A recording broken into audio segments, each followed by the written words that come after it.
সাংবাদিকদের বাইরে রেখে তারা ভিতরে ঢুকে ওদেরকে গুলি করে আগে হত্যা করতো, করার পরে ফাঁকা গুলি ছুটতো ব্যাপকভাবে দেখানোর জন্য যে এখানে প্রচণ্ড বন্দুকযুদ্ধ অনুষ্ঠিত হচ্ছে। তারপরে বাইরে ফের বেরিয়ে এসে সাংবাদিকদের ইনভাইট করতে, যে চলেন এবার এসে দেখেন আমরা কত বড় যুদ্ধ করেছি করে একটা অপারেশনে হেলিকপ্টার ব্যবহার করা হয়েছিল। আগের থেকে ঢাকার থেকে সাংবাদিক নিয়ে যাওয়া হয়েছে, নিয়ে গিয়ে আগে বনের ভেতরে মাচা বানানো হয়েছে, সেখানে চাল ডাল হাঁড়ি পাতিল রেখে এসে তারপরে বাইরে থেকে বন্দীদের দ্বারা হয়তো কয়েক মাস আগেই তাদের গ্রেপ্তার করা হয়েছে, এদেরকে আগে অন্য ট্রলারে করে ওই ভেতরে মাচার মধ্যে রেখে আসা হতো।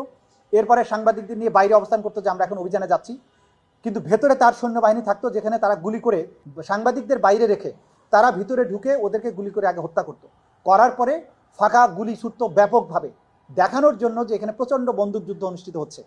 তারপরে বাইরে ফের বেরিয়ে এসে সাংবাদিকদের ইনভাইট করতে, যে চলেন এবার এসে দেখেন আমরা কত বড় যুদ্ধ করেছি।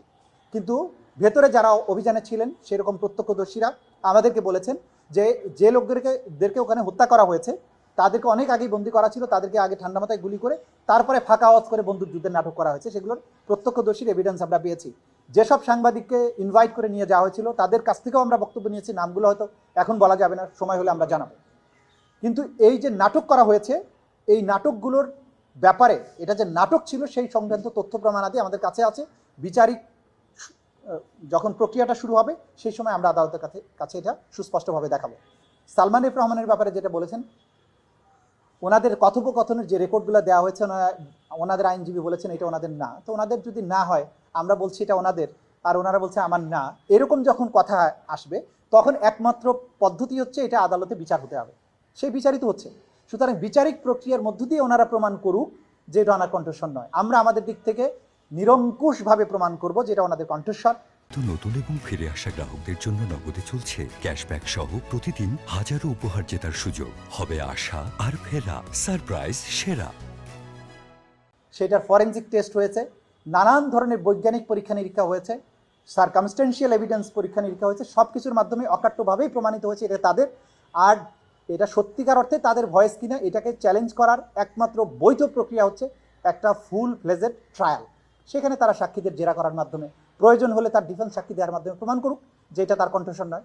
প্রসিকিউশন দৃঢ় প্রতিজ্ঞ এটা তাদের কণ্ঠস্বর, এই ষড়যন্ত্রের সাথে পরিকল্পনার সাথে তারা ইনভলভ, সুতরাং তাদের বিচার হবে। আসামি পক্ষরা যা তারা আসামিকে বাঁচানোর জন্য অনেক কিছু বলতে পারে, আমরা সব কিছু আমলে নিচ্ছি না। ধরেন অজ্ঞাতনামা একজন মানুষকে আমি চিনি না, কিন্তু আমি দেখলাম আমার চোখের সামনে একজন লোককে মেরে ফেলা হলো, মেরে ফেলে তার লাশটাকে ইট বেঁধে সমুদ্রে ডুবিয়ে দেওয়া হলো।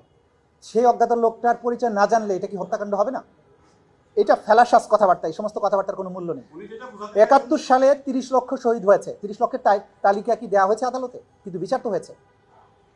সংখ্যা পরিচয় জরুরি না, অফেন্সটা হয়েছে কিনা, ওয়াইড স্প্রেডস হয়েছে কিনা, ওয়াইড স্কেলে হয়েছে কিনা সেইটা প্রমাণ করার বিষয়। ক্রাইমস অ্যাগেনস্ট হিউম্যানিটি, গণহত্যার ক্ষেত্রে সংখ্যা ধরে ধরে লোক ধরে ধরে প্রমাণ করার কোনো বিষয় নাই, প্রয়োজনও নেই।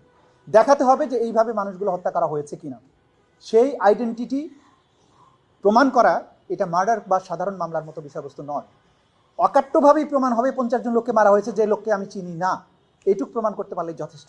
সুতরাং এই যে জাতীয় আর্গুমেন্ট যারা করেন এই আইন সম্পর্কে তাদের কোনো ধারণা নেই। আইন তার গতিতে চলবে। যেগুলো বিচার বহির্ভূত হত্যাকাণ্ড যদি ওয়াইড স্প্রেড এবং সিস্টেম্যাটিক হয়, আমরা বারবার বলছি ক্রাইমস অ্যাগেনস্ট হিউম্যানিটি হওয়ার জন্য যে পদ্ধতিতে এই অপরাধগুলো হতে হবে সেগুলো না হলে আমরা আমাদের এই ট্রাইব্যুনালে বিচারের জন্য আসবে না। একটা রাষ্ট্রীয় পরিকল্পনার অংশ হিসাবে পুরো রাষ্ট্রযন্ত্র ইনভলভ হয়ে বাহিনীগুলোর মাধ্যমে সিস্টেম্যাটিক পদ্ধতিতে বাংলাদেশের গুমকে একটা কালচারে পরিণত করা হয়েছিল। This is crimes against humanity. বিচ্ছিন্ন বিক্ষিপ্ত যদি অন্য কোথাও কোনো ক্রাইমস হয়ে থাকে, সেটা যদি ওয়াইড স্প্রেড সিস্টেম্যাটিকের ক্রাইটেরিয়া ফুলফিল না করে তাহলে বিচারের জন্য আসবে না। কিন্তু এই প্রসিকিউশনের সামনে, আমাদের তদন্ত সংস্থার সামনে যে অভিযোগ এসেছে, যা কিছু তথ্য প্রমাণে দিয়ে এসছে এটা এই সময়ে, এবং সেগুলো তদন্ত অন্তে প্রমাণিত হয়েছে যেগুলো ওয়াইড স্প্রেড ছিল, সিস্টেম্যাটিক ছিল, এগুলো টার্গেটেড কিলিং ছিল এবং এটার একটা সুনির্দিষ্ট উদ্দেশ্য ছিল। সুতরাং এইটাই ট্রাইব্যুনালের বিচার্য বিষয় বলেই সেগুলোর বিচার এখন হচ্ছে। বিদেশি আইনজীবীর ব্যাপারে যে আইন আছে, যে শর্ত আছে, সেটা মেনে যদি ওনারা পাবেন। আইনে বলা হয়েছে যদি বাংলাদেশ বার কাউন্সিল তাদেরকে বিদেশি আইনজীবী আনার অনুমতি দেন তাহলে ট্রাইব্যুনাল সেইটা ওই পারমিশন সাপেক্ষে বিবেচনা করতে পারেন, দিতেই হবে এমন কোনো কথা নেই, ট্রাইব্যুনাল মে। সুতরাং আগে শর্ত হচ্ছে আগে বার কাউন্সিল থেকে তাদের পারমিশন পেতে হবে, দ্বিতীয় শর্ত হচ্ছে ট্রাইব্যুনাল থেকে অনুমতি পেতে হবে।